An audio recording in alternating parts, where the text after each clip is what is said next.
So during a recent trip to London, I was inspired to make a certain dish for my good friends Yoshi and Deb. This is my first time making this dish, and I have no idea, not being much of a cook, but I have no idea what the reactions might be. So what dish will I be making?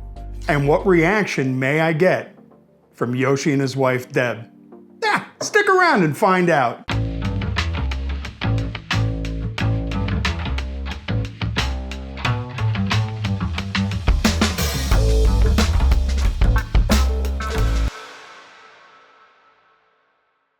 Hey all, so welcome to Odd Rob. So between tonight and tomorrow, I'll be preparing a meal for my good friends Yoshi and his wife Deb that consists of bangers and mash with brown onion gravy and mushy peas. Now, since bangers and mash are extremely simple to make, most of this video will be about making mushy peas. But first, a few things about bangers and mash. They're simply pork sausages with mashed potatoes and a brown onion gravy. And I encourage you to find a recipe from the UK that best suits your needs. So, why are sausages in the UK called bangers? Well, during World War I and World War II, meat was very scarce, and so they were made with a high water content. Cooking them often caused them to explode or bang when the water turned to steam. So, bangers. For my meal, I'll be using pork sausages that I got from my butcher. I'll be frying them up and then just making some traditional mashed potatoes to go along with them. But now, on to the mushy peas. I want to make this as close as I can to what I had in London. So I ordered Bachelor's Marrowfat peas that were made in Ireland, and I got them through Amazon. In England, mushy peas are normally served with fish and chips, but also go well, I'm told, with bangers and mash. And they are made from marrowfat peas. What a horrible word, marrowfat. So you may be asking yourself, what exactly are marrowfat peas? They are simply mature green peas that have been left to mature in the fields instead of harvesting them when they're young. Now, since there is significant soaking time for this recipe, and well, prep time for soaking the peas, I'll be starting my prep work this evening, the night before. So the prep time tomorrow will be about 5 minutes. The soaking time, which is why I'm starting tonight, is at least 12 hours. And the cooking time will be about 30 minutes. Now, as for the ingredients, first on the list is 9 ounces of dried marrowfat peas. Now, there's a notation in the recipe that I have to relate to you. And I quote, "Marrowfat peas are larger, have a higher starch content, and contribute the right flavor and texture for traditional mushy peas." The second ingredient will be boiling water, 2 tablespoons of baking soda, 3 cups of water, 1 teaspoon of salt, and that's it. Now it's time for the prep. Let's go on over. It sounds like the water has started boiling. So what we're gonna do is we're gonna take the baking soda, pour it in. I've already put all of the marrowfat peas. So they're in there. And that was 1 bag, which equals about like 7.5 ounces, I guess. So now I'm just going to pour the boiling water over the peas. So I got my peas right here, and at least 3 inches over at the top. Now it says to just give it a stir. Okay, now all we gotta do is let that sit, and that's it for the prep time. Gonna sit over there for about 12 hours, just sitting there, at least 12 hours. I'll probably do about 13 or 14 hours and see how that goes. Now, the next steps I'll share with you tomorrow while I'm preparing the rest of the meal. And on that note, I'll see you then. I'll see you tomorrow.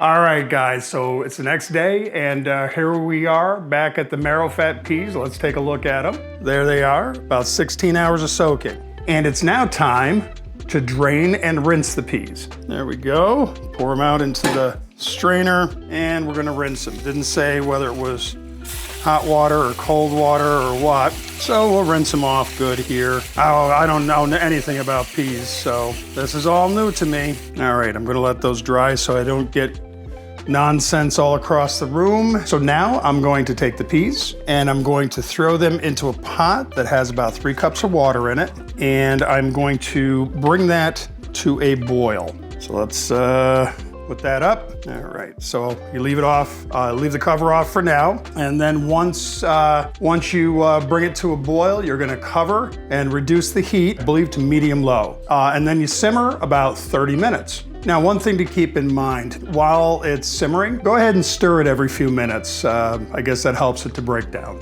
Back when it boils, time to go check on the mushy peas. Let's check on Una. Hi, Una. No mushy peas for Una. Alrighty, so that's them. Stir every once in a while until the consistency you want is reached. And once the little buggers have fully broken down, add the salt. And also, from what I've read, crop and pea age determine the simmering time. Oh, it's getting nice and thick here. Now, if the peas are too watery, just simmer a bit longer with the lid off, which I'm doing here. And if it's too thick, just add some water and add additional salt to taste. And if you're gonna reheat them in a day or so, just add water. So everything is done. It's on the table. I'm very nervous about this. So let me show you what everything looks like. Here are the bangers. There's the mushy peas. There's the mashed potatoes. And there is the onion gravy. So this is the first time with me making a lot of this stuff. Dude, ladies first. Do you like peas? I love peas. Do you like mushy peas? I've never had mushy peas. Well, I hope you don't base, unless it's good, then you can base mushy peas in the future. The ones I had in London were phenomenal. If you wanna go ahead and help yourself, they have a different taste and a different consistency of let's say, American peas, just because they're made from the Marrowfat. So if you wouldn't mind, go ahead and give it a try, and I'm gonna go on over here to Yoshi. Yoshi, you like peas? I do indeed. I noticed that Deb has tried. So good. Are they good? They are different. They have pea-like consistency, and the flavor is so much better. Isn't the flavor incredible? It's like peas and something else. Yes. Because it's so much better. Yosh, what do you think? Great. I love them. Okay. This is better. This is better than the standard peas that you might get out of a frozen package for sure. Whew, here we go. Mushy peas are a success. So, what do you say, dude? What do you say, Deb? I call her dude. It's dude and Yosh. Together they're Dudoshi. So, dude, what do you think of that?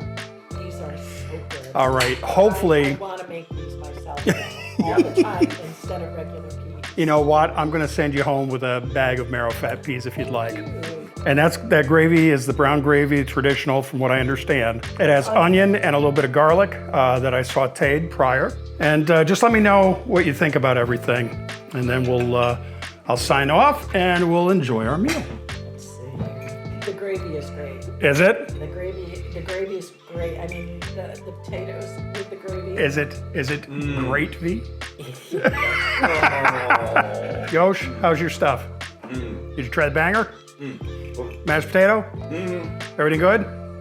All right. Yeah, I concur. Okay, good. Well, I'm going to be trying that myself. So, thanks for coming along this journey. Again, it's a traditional dish, normally served with fish and chips, but I found out that it works very well with bangers and mash and other things as well.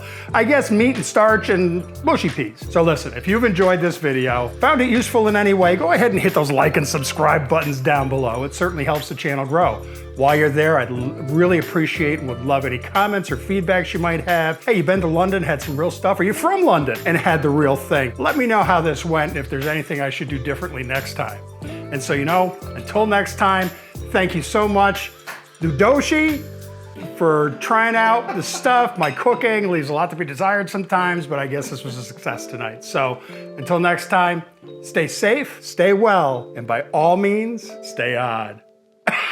Can't wait to eat!